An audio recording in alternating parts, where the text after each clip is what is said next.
할렐루야. 그렇게 하실 줄 믿습니다.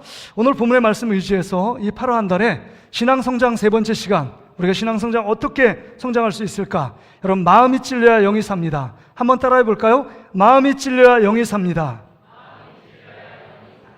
다시 한번요. 마음이 찔려야 영이 삽니다. 오늘 본문의 배경은 이렇습니다. 다윗이 엘라 골짜기에서 블레셋의 장수였던 골리앗을 쳐서 무찌릅니다. 그리고 개선 장군처럼 사울 왕이 이스라엘 민족 가운데 도열하여 나아갑니다. 그런데 거기 여인네들이 하는 노래가 있어요. 다윗이 죽인 자는 만만이요 사울이 죽인 자는 천천이다. 이런 이야기를 듣고 이 사울 왕이 질투의 화신이 되어 그때부터 다윗을 미워하기 시작합니다. 미워하는 것에 그치지 않고 이 정적으로 생각하고 정치적인 원수라고 생각하고 이 다윗을 살려두면 내 자리가 위태할 거라고 생각해서 이 사울 왕이 다윗을 죽이기로 작정합니다. 죽이기로 작정해요. 그래서 틈만 나면 기회만 있으면 다윗을 죽이기에 혈안이 되었고, 그 다음에 사울 왕이 가장 열정적으로, 가장 지속적으로 가장 잘한 것은, 잘한 게 아니지만 하여튼간 다윗을 죽이려고 한 것이 사울 왕의 사명인 것처럼 생각합니다. 오늘도 본문에 보면 그런 내용이 나와요. 지금 이 블레셋 민족과 싸우는 일을 잠시 멈추고 있는데 어떤 사람이 첩보를 통해서 옵니다. 그 죽이려는 다윗이 엔게디 광야에 머물러 있습니다. 왕이시여 거기 가면 잡을 수 있습니다. 그래서 선별되고 훈련된 3,000명의 군사를 동원해서 여러분 엔게디 광야로 달려갑니다. 여러분, 이 엔게디 광야는 절벽이 많았대요. 학자들이 얘기해, 이 절벽이 많았는데 자연적인 절벽에 구멍이 난 데도 많았고, 그다음 인위적으로 목자들이 정말 양과 염소를 칠 때 바람과 비를 피해서 쉴 수 있도록 인위적으로 굴을 만든 장소도 있었다고 합니다. 그 굴이 많았던 거예요. 거기에 숨어 있는 다윗을 잡기 위해서 3,000의 군사와 사울 왕이 급하게 엔게디 광야를 갑니다.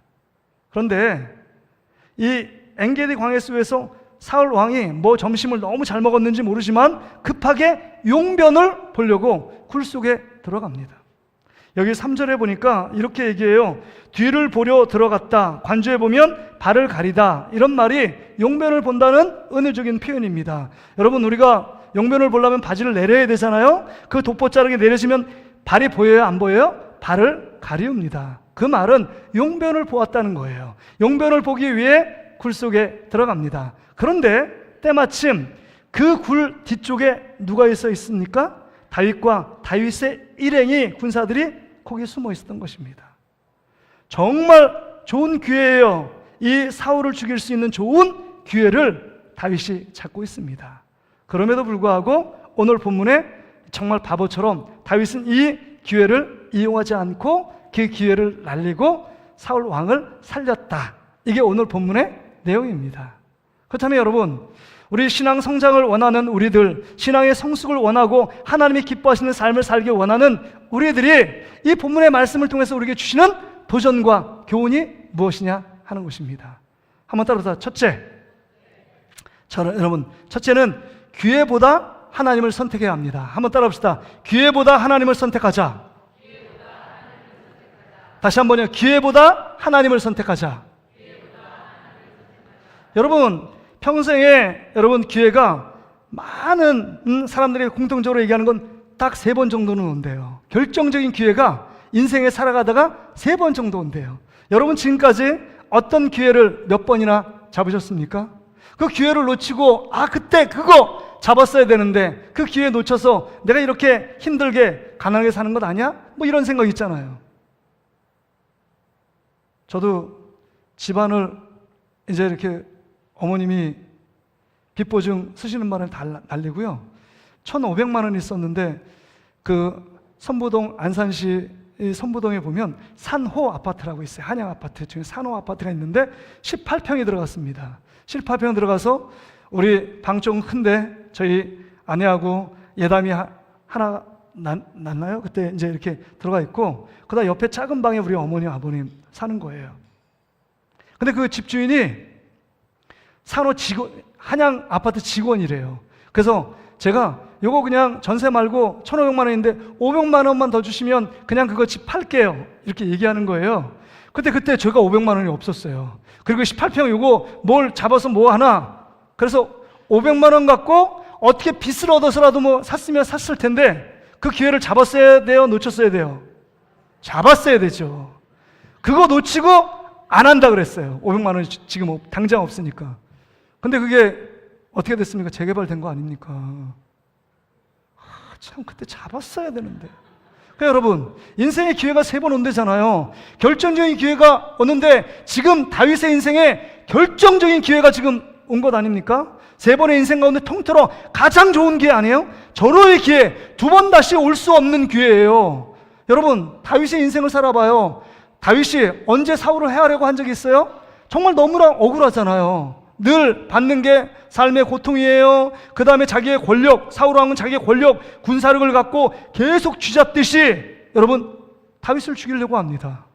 그러니까요, 곳곳에서 사울의 스파이들이 숨어 지내고 있어요. 첩보원들, 비밀 요원들이 있어서 여러분 다윗이 출현하는 그곳에 꼭 그 안에 첩보자들이 있어서 사울 왕에게 보고를 합니다. 오늘도 엔게디 광야에 어떤 한 사람이 첩보를 받고 지금 가는 거예요. 하루하루 인생의 그 과도한 스트레스, 언제 나의 목숨을 해할지도 모르고 내 삶이 끝날지도 모른다는 과도한 스트레스, 불안, 초조, 긴장, 두려움 속에 삶을 하루하루 살아간다는 건 너무 힘든 거잖아요. 근데 여러분, 지금 한 번에 사울이 다윗을 잡으려고 하는 그 지금 노력 앞에 지금 사울이 자기를 죽여달라고 다윗 앞에 와 있는 것입니다. 거꾸로. 이런 기회를 누가 놓치겠어요? 이런 기회를 잡아야 마땅하다고 생각하지 않아요? 여러분도 그렇지 않습니까? 여러분 지금 불을 보듯이 이거 한번 딱 마음 먹고 다윗이 사울을 죽이면 끝나는 거예요. 왜요? 사울도 사무엘에게 기름 부음 받은 종으로 이스라엘 대왕으로 섰어요. 다윗도요, 사무엘에게 기름 부음 받아서 이스라엘의 왕으로 등극하는데 아무런 제약이 없어요. 이제 왕으로 등극할 수 있는 자격과 조건이 돼 모든 것을 갖춘 사람이 다윗입니다. 다윗이요. 뿐만 아니에요. 지금 다윗을 호위하는 이 다윗의 옆에 있는 사람들이 뭐라고 했냐면 하나님이 주신 절대적인 기회니까 이 기회 놓치면 안 됩니다 라고 지금 얘기하고 있는 건 아니에요? 왜? 다윗과 함께 고통의 세월을 늘 보냈어요. 아둘람 굴 공동체 600명의 군사들이 다윗과 보내면서 그 겪었던 환난, 고통, 핍박, 괴로움 말도 못하잖아요. 다윗 그 사울의 눈을 피해서. 그러면 사울 하나 제거하면 끝나는 것 아닙니까? 너무 기회예요. 결정적인 기회입니다. 정말 이 찬스를 놓치면 다시금 안 올 수도 있어요. 뿐만 아니라 여러분, 정치는 민심이 중요한 거 아니에요? 여론이 중요합니다. 그래서 대통령들이 지금 뭐 국정평가를 잘한다 못한다 뭐 하면 여론조사들이 나오잖아요. 국회의원 선거 중에 누가 될 것인가 여론이 나오잖아요. 국민의 여론, 국민의 어떤 그 민심, 이게 너무 중요하잖아요. 근데 그 민심이 이스라엘 땅에 사울 왕보다 누굴 더 좋아해요? 다윗을 더 좋아합니다. 그러니까 민심도 그렇고 다윗 주위의 사람도 열정적으로 응원하고 죽이는 걸 좋아하고 그 다음에 선동하고 막 이러는 거 아니에요? 절호의 기회잖아요. 여러분 같으면 다윗이 사울을 죽이는 게 맞아요? 틀려요? 이 좋은 기회를 살리는 게 맞아요? 아니면 놓치는 게 맞아요? 여러분 같으면 어떻게 하겠습니까? 기회를 사용해요? 아니면 기회를 버려요? 자, 1번이에요? 2번이에요? 2번? 여러분 같으면 2번이겠어요? 진짜 기회를 놓치고 싶으세요? 여러분 1번 아닙니까? 사람 생각할 때 다윗이 눈 하나 깜빡 감고 사울 왕을 죽이면 옆에 호위하는 군사도 없어요. 용병 별로고 여기 지금 왔어요. 무방비 상태예요. 그냥 뒤에서 칼로 그냥 꽂으면 끝이에요. 끝이에요. 이 기회를 누가 놓치겠냐 하는 것입니다. 정말 너무 좋은 기회예요. 이것처럼 더 좋은 기회가 없습니다. 여러분, 고대시대엔 정적을 제거하는 것 아닙니까? 나하고 라이벌 되는 사람 먼저 쳐내는 거 아니에요? 왕이 돼도 그 왕권을 강하게 해서 옆에서 경쟁자가 있으면 죽이는 것 아니에요? 그런데 이스라엘 2대 왕으로 등극할 다윗이 지금 사울을 딱 죽이면 끝나는, 모든 것 끝납니다. 고통도 없어요. 앞으로 편히 쉴 수도 있고 두 발 쭉 뻗고 잘 수도 있습니다. 그런데 너무 바보처럼, 너무 우리의 상상, 상식과 벗어나는 그 결론이 벌어집니다. 뭐예요? 이 절호의 기회, 두 번 다시 오는 기회를 버립니다. 기회를 버려요. 그리고 뭘 선택하느냐? 하나님이 기뻐하시는 일, 믿음을 선택하고 신앙적인 결단, 하나님이 기뻐하는 그것을 선택합니다. 그러니까 기회보다 하나님을 붙잡고 있어요. 그 다윗의 삶의 기준, 가장 중요한 가치, 이것은 하나님이었습니다. 하나님. 어떤 상황과 환경이 아무리 나에게 유리할지라도 이것을 붙잡지 않는 이유는 하나님이 좋아하시느냐, 하나님이 기뻐하시는 선택이냐, 이것을 바라보고 하나님이 기뻐하시는 선택을 했다는 것입니다. 오늘 여러분 6절 말씀을 보세요. 6절 말씀 같이 한번 읽어볼까요? 시작. 자기 사람들에게 이르되 내가 손을 들어 여호와의 기름 부음을 받은 내 주를 치는 것은 여호와께서 금하시는 것이니 그는 여호와의 기름 부음 받은 자가 됨이니라. 여호와께서 기름 부어 세웠다는 것입니다. 하나님이 세운 거예요. 하나님이 이스라엘 왕으로 하나님이 세웠습니다. 그럼 패하시는 것도 누구의 손에 달려 있는 거죠? 하나님께 달려 있는 것입니다. 다윗에게 달려 있는 게 아니에요. 하나님이 세웠으니까 하나님이 그 왕위에서 자리에 폐위시키는 것도 하나님의 뜻인 그것을 알았기 때문에 하나님의 뜻, 하나님의 계획, 하나님의 마음, 하나님의 말씀을 선택하고 있는 다윗의 모습을 봅니다. 여러분 같으면 어떻게 하겠어요? 우리가 유리한 환경 상황에 딱 놓여 있으면 그것을 넙죽 기회라고 선택합니다. 내가 유리하면. 그러나 다윗은 그렇지 않았습니다. 여러분, 이게 한 번만이 아니에요. 26장에 보면 10광야에서 또 사울이 다윗을 잡으려고 열심히 달려갑니다. 근데 밤이 됐습니다. 모든 사람이 잠에 취해 있어요. 그래서 사울 왕의 텐트에 누가 가냐면 다윗과 아비새라는 인물이 갑니다. 그리고 얘기합니다. 다윗 장수여, 손대지 마세요. 내가 지금 하나님께서 주신 절호의 기회를 사용해서 지금 사울 왕, 곤히 잠에 깊이 취해 있는 사울 왕을 죽이겠습니다. 이렇게 얘기하는 것 아니에요? 그때도 다윗은 절호의 기회를 잡지 않습니다. 하나님을 붙잡습니다. 하나님을 선택해요. 그래서 사무엘상 26장 9절 말씀 한번 보세요. 한번 같이 한번 읽어볼까요? 시작. 다윗이 아비새에게 이르되 죽이지 말라. 누구든지 손을 들어 여호와의 기름 부음 받은 자를 치면 죄가 없겠느냐 하고 11절에도 이렇게 나와요. 26장 11절 같이 읽습니다. 시작. 내가 손을 들어 여호와의 기름 부음 받는 자를 치는 것을 여호와께서 금하시나니 너는 그의 머리 곁에 있는 창과 물병만 가지고 가자 하고. 여러분, 하나님이 금하신 거가 있다는 거예요. 여호와 하나님이 기름 부어 세운 종을 하나님이 하나님의 방법대로 하실 일이지 내 힘으로 그 인간 하나님이 세운 그 종을 해할 수 없다는 것입니다. 최종 기준, 모든 결정과 선택은 하나님께 있습니다. 그러기에 모든 기회 속에 그 기회를 날리고 하나님이 기뻐하시는 기회를 지금 잡고 있는 여러분 다윗의 모습을 봅니다. 저는 이 말씀을 통해서 우리에게 주시는 교훈이 분명히 있다고 생각합니다. 우리는 삶을 살아가다 보면 우리의 상황과 환경이 내 가운데 내 욕심에 부합되고 내 계획에 부합된 대로 모든 것이 척척척척 움직이고 딱 맞을 때가 있어요. 아, 이거 하나님의 뜻인가 보다 밀어붙입니다. 여러분의 생각이에요. 하나님이 진짜 그것을 기뻐하시는지 기도조차 안 해보고 하나님 말씀 속에 하나님의 음성도 듣지 않고 그냥 내 뜻, 내 유리한 대로 내가 원하는 대로 밀어붙일 때가 있습니다. 여러분, 구약에 보면 요나 선지자가요 하나님 말씀에 불순종해 가도 딱딱 맞아요. 그 겨울철에 가는데 배가 딱 기다리고 있습니다. 그리고 역풍이 아니라 순풍 때문에 내가 다시스로 가는 그 불순종의 길을 쏜살같이 가도록 모든 환경이 딱딱 맞습니다. 이게 하나님의 뜻일까요? 하나님의 뜻이 아닙니다. 그 딱딱 맞는 상황, 환경과 상황이 내가 너무 유리해요. 내 욕심에 이끄는 대로 모든 방향성을 쭉쭉 장애물이 없습니다. 그럼에도 불구하고 그걸 선택하면 안 돼요. 하나님이 기뻐하시는 걸 선택해야 합니다. 그 기회마다 내가 원하는 쪽을 잡는 것이 아니라 하나님을 선택해야 돼요. 하나님을 선택해야 돼요. 여러분, 오늘 본문에 보면 참 여러분 놀라운 말이 나와요. 어느 정도 이 다윗의 사람들이 하나님께서 주신 놀라운 기회라고 이 다윗을 유혹하는지 여러분 이렇게 얘기하잖아요. 4절에 보니까 여러분 하나님 말씀하지 않는데 자기의 생각인데 하나님이 말씀하셨다고 착각하며 얘기합니다. 24절 4절의 말씀 보세요.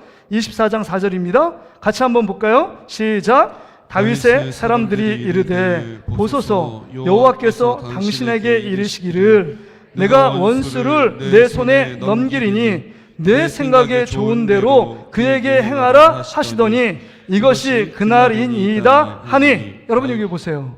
지금 다윗의 사람들이 이 얘기를 해요. 하나님이 지금 두 번 다시 올 수 없는 기회를 하나님 원수 갚도록 지금 말씀하고 있다.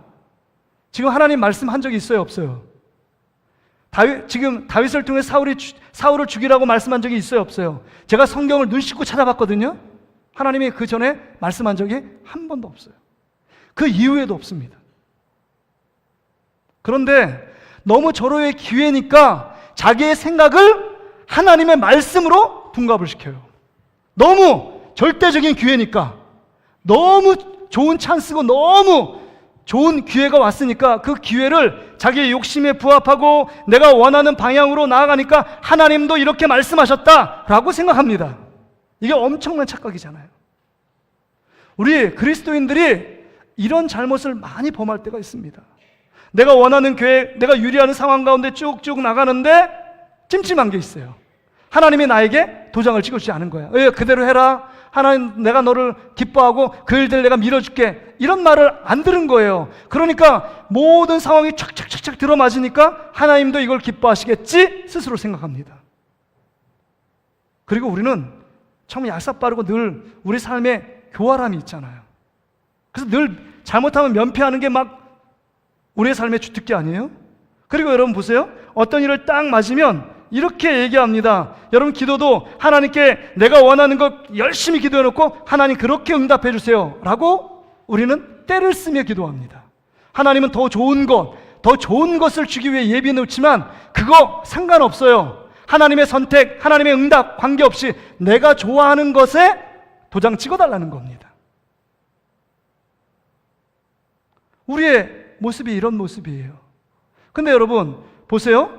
정말 하나님의 말씀이 없는데 내가 원하는 계획과 원하는 방향으로 내 욕심대로 차근차근 정교하게 그 모든 일들이 진행될 때 하나님도 나에게 말씀하심처럼 착각할 때가 있다는 거예요. 그래서 주의 종을 통해서 여러분 말씀이 읽는 것 통해서 어떤 말씀을 들려올 때 아전인식격으로 하나님도 이렇게 말씀하셨다, 그 말씀을 딱 캐치하고 기회를 잡습니다. 흘러가는 말을 하나님 이렇게 말씀하셨지? 맞아. 내가 하는 계획대로 내가 원하는 그 욕심, 뜻대로 이 기회를 잡는 게 맞아 라고 생각합니다. 그러니까 이게 여러분 속고 사기당하는 사람 특징은요, 눈에 안 들어와요. 내가 원하는 방향으로 딱 하고 이게 진행되고 있고 그 사람이 얘기하는 게 딱딱 들어맞거든요. 어떤 두 집사님이 실제로 있었대요. 정말 지방에서 서울로 놀러 간 거예요. 친하니까. 근데 기차에서 이 친한 A 집사님이 그 도시락을 이렇게 까먹고 있는 거예요. 그럼 친하면 도시락, 여러분 김밥 싸우면 그 옆에 있는 집사님한테 줘야 돼요? 안 줘야 돼요? 줘야 되죠. 같이 먹으면 되잖아요. 근데 자기만 혼자 홀랑 먹고 있는 거예요. 너무 얄밉게. 그래서 옆에 있는 B 집사님이 이렇게 얘기했대요. 집사님, 성경 말씀에 이거 못 들어? 내 이웃을 내 몸같이 사랑하라 그랬잖아. 우리 이거 나눠 먹는 게 맞지 않아? 그렇게 얘기를 했습니다. 권면했습니다. 그러면 듣고 그래, 하나 줄게 이렇게 얘기하면 되잖아요. 근데 이 A 집사님이 딱 듣고 있다가 열받아서 이렇게 얘기했어요. 아니 집사님, 성경을 너무 모른다. 내 이웃의 소유를 탐내지 말라고 하나님 분명히 말씀했잖아. 왜 내 물건을 탐내? 이게 지금 우리의 모습 아닌가요? 내가 원하는 유리한 쪽으로 지금 하나님의 말씀을 짜맞추고 있어요. 이게 뭐예요? 이단들의 교주, 이단들이 얘기하는 삶의 모습 아니에요? 하나님이 마음하고 상관없어요. 하나님 무엇을 기뻐하시는지 그 선택, 하나님이 원하시는 뜻, 하나님의 뜻을 기다림이 되는데 그거하고 상관없어요. 내 욕심, 내 마음의 계획, 내가 하고 싶은 대로 달려갑니다. 여러분의 배우자를 찾는데 우리 청년들이 배우자를 찾아요. 모든 조건이 다 좋아요. 근데 하나님 앞에 신실한 믿음이 없어요. 여러분 어떻게 하시겠습니까? 다 제껴놓고 에이 뭐 믿음은 앞으로 생길 거야 라고 생각하며 여러분 그거를 가볍게 여기면 안 돼요. 믿음을 선택해야 돼요. 제가 그 이영표 선수 간증을 듣다가 제가 도전되는 게 있더라고요. 그 이영표 선수가 여러분 2002년 월드컵 전에 안 믿다가 믿게 됐습니다. 하나님이 이렇게 살계시다면 이렇게 해주십시오. 딱딱 들어맞는 거예요. 그래서 신실한 주의 종이 된 거 아니에요? 오늘 교회 다니는 그때는 집사인데 지금 모르겠어요. 뭐 요새 해설도 하고 그 다음에 해설을 하는데 KBS에서 해설하는데 와 여러분 옆에 있는 캐스터가 있는데 해설이잖아요. 발음도 좋고 분석력도 뛰어나니까 캐스터 없이 혼자서 해설과 캐스터 역할 다 해도 될 것 같아요. 이영표는 초롱이 아주 머리가 뛰어나잖아요. 꾀돌이 하잖아요 별명이.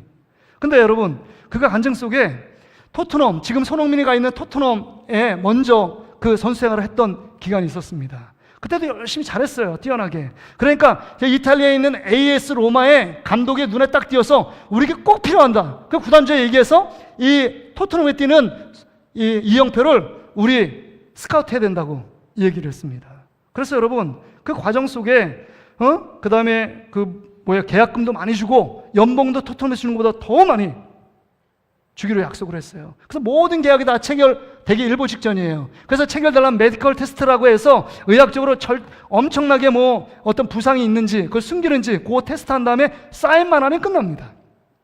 근데 그 영국에서 이탈리아 비행기를 타고 딱 떠나기 전에 이영표가 꿈을 꿨대요. 하나님이 꿈속에서 거기 가지 마라. AS 로마로 가지 마라. 그 하나님의 음성 듣고 그 모든 것을 다 포기를 했습니다. 좋은 대우, 조건 다 포기했어요.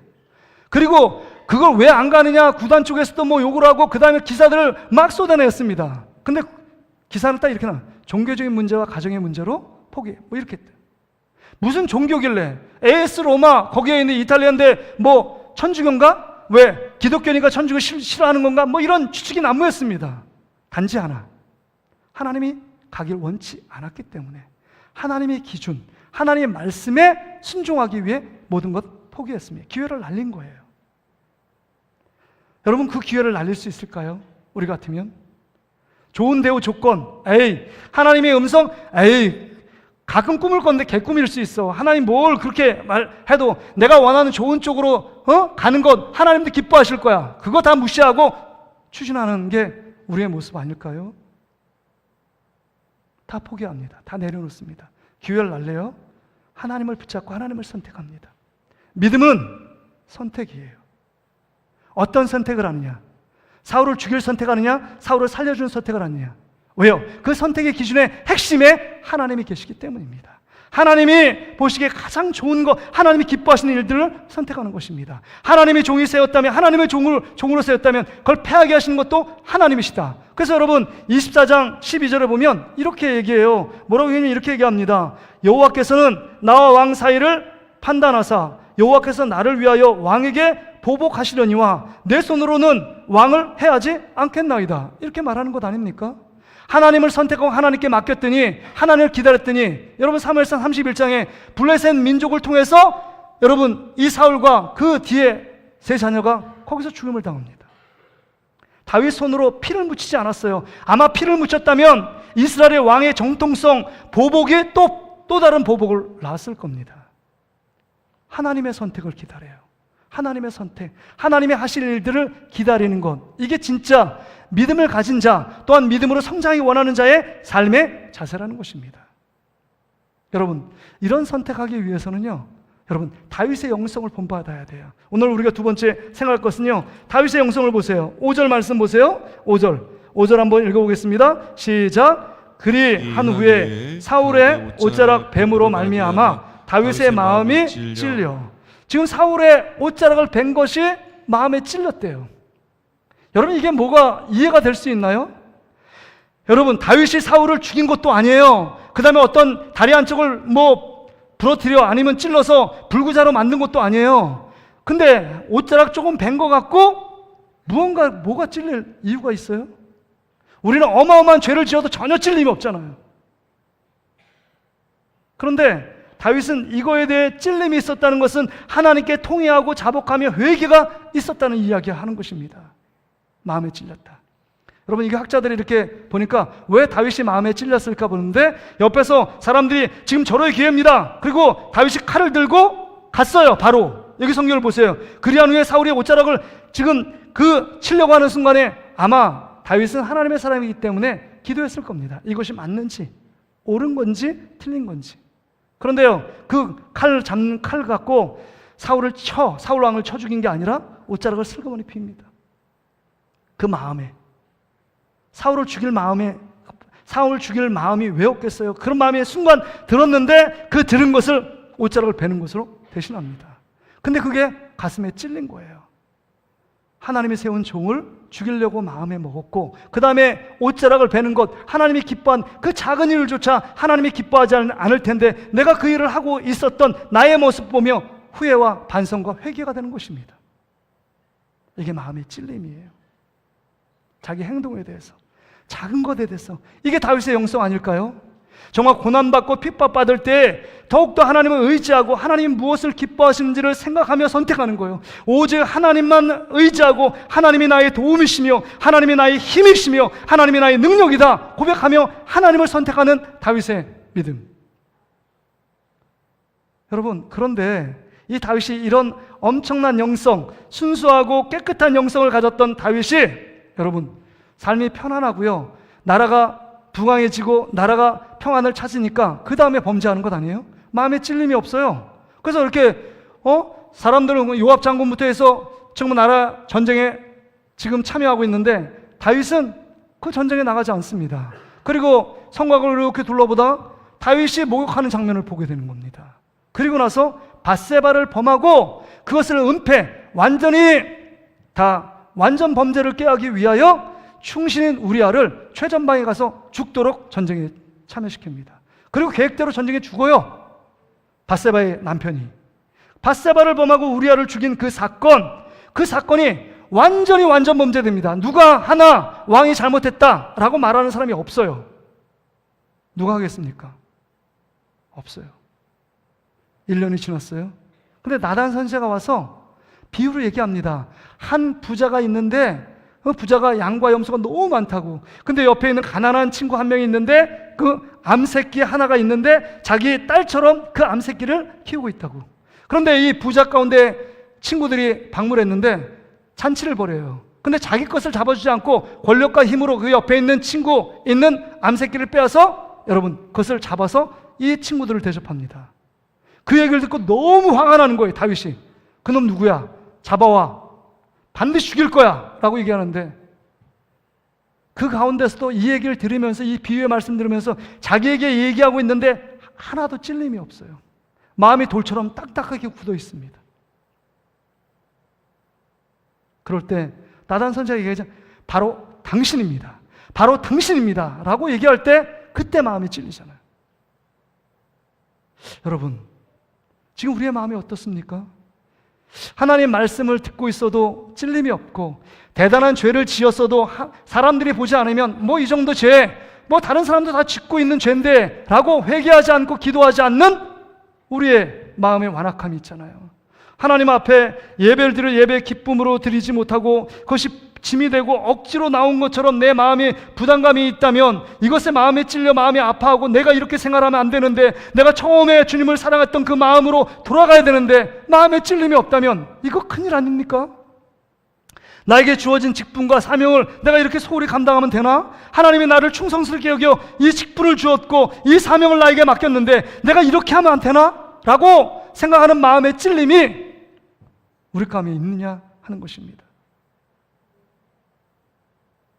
남들 주위에 옆에 있는 형제자매를 사랑하고 내 몸처럼 아끼고 사랑해야 되는데, 내 옆에 있는 형제자매에 대해 계속적으로 미움이 생기고 그 사랑하는 사람을 품지 못하는 내 마음의 완고함이 있는데, 이 마음에 찔림이 없고 마음에 아픔이 없다면 여러분 무언가 잘못돼도 한참 잘못되고 있는 것입니다.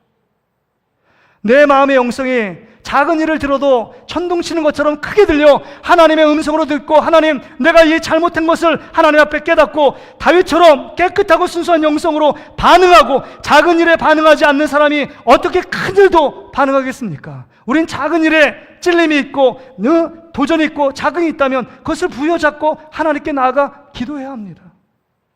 그렇지 않으면 엄청난 일에도 끔찍도 안 합니다. 끔찍도 안 해요. 이거는 다른 사람 들어야 돼, 나는 잘하고 있어 라고 생각합니다. 이 말씀은요, 저를 포함해서 모든 사람이 들으라고 지금 하는 말씀이에요. 제가 많이 기도하잖아요. 저는 거룩한 척하면서 여러분 들으라고 이렇게 지금 말하는 것이 아니라 제 안에도 이런 모습이 있기 때문에 우리가 공동체, 우리의 식구들이 다 들어야 될 하나님의 말씀입니다. 여러분, 다윗은 사울의 옷자락을 벤 것 때문에 마음이 찔려 통회합니다. 그리고 옆에 있는 우리 군사들에게 사울을 절대로 죽이지 말라고 지금 만류합니다. 마음에 뉘우침이 있어요. 행동의 결단이 있습니다. 여러분, 우리는 어떻게 살고 있습니까? 여러분 안에 어떤 찔림이 있습니까? 정말 여러 가지 세상 속에 살아가는 것, 내가 세상 가운데 잘 살기를 원하는 모든 일들 안에 그의 민감함과 그대의 예민함은 있는데, 하나님 말씀대로 살기 원하고 하나님의 자녀로 살기 위한 예민함, 그 다음 민감함이 다 사라져 있다면, 영적으로 마비되고 영적으로 점점 죽어간 강경화처럼 이 간이 땡땡 부었고 있고 그 안에 암으로 발전하고 있는데 전혀 모르는 사람처럼 우리 안에 이 영적인 마비와 영적인 무감각함에 빠져 있는데도 불구하고 나의 모습을 보지 못하고 나 안에 있는 들보를 바라보지 못하고 다른 사람 티만 빼려고 하는 우리의 어리석음, 우리의 잘못된 예민함에 빠져 있는 우리의 모습들이라면, 이 시간 우리가 어떤 삶을 살아가야 되는지 오늘 우리에게 말씀하고 있는 것입니다. 말씀의 결론입니다. 이렇게 마음에 찔림이 왔을 때 우리가 어떻게 해야 됩니까? 여러분, 사도행전 2장에 보면 베드로가 성령의 충만함을 받고 첫 설교를 하잖아요. 그 설교할 때 이스라엘 백성들이 그 말씀을 듣고 찔림이 왔습니다. 그리고 이렇게 반응하잖아요. 여러분, 사도행전 2장 37절, 여러분 다 보시고 눈을 다 뜨시고, 자, 화면을 보세요. 화면 보시고 같이 읽겠습니다. 시작. 그들이 이 말을 듣고 마음에 찔려 베드로와 다른 사도들에게 물어 이르되, 형제들아, 우리가 어찌할꼬 하거늘. 여러분, 마음에 찔렸다고 그랬어요. 그리고 우리가 어찌할꼬, 우리가 어떻게 하면 내 영혼이 살 수 있습니까? 우리가 어떻게 하면 하나님의 자녀처럼 살 수 있습니까? 어떻게 하면 주님을 선택하면 믿음 가운데 결정할 수 있습니까? 사도행전 2장 38절에 두 가지를 얘기해요. 회개하고 성령의 충만함을 받으라, 이렇게 말합니다. 여러분, 작은 일에 여러분의 찔림이 있고 완악함이 있고 여전히 단단한 돌처럼 부서짐이 없고 깨어짐이 없다면, 여러분 주신 말씀 속에 작은 것부터 하나님 앞에 철저히 회개하고 하나님 앞에 성령의 충만함을 간구하면, 여러분의 인생 여러분이 이끌어가는 것이 아니라 하나님이 여러분을 이끌어감으로 어떤 유혹에도 세상적인 어떤 기회보다 하나님을 선택하며 믿음으로 나아가게 될 줄 믿습니다. 이것을 기억하는 여러분 되시기를 주의 이름으로 축복합니다. 우리 이 찬양 하나님께 찬양 드리고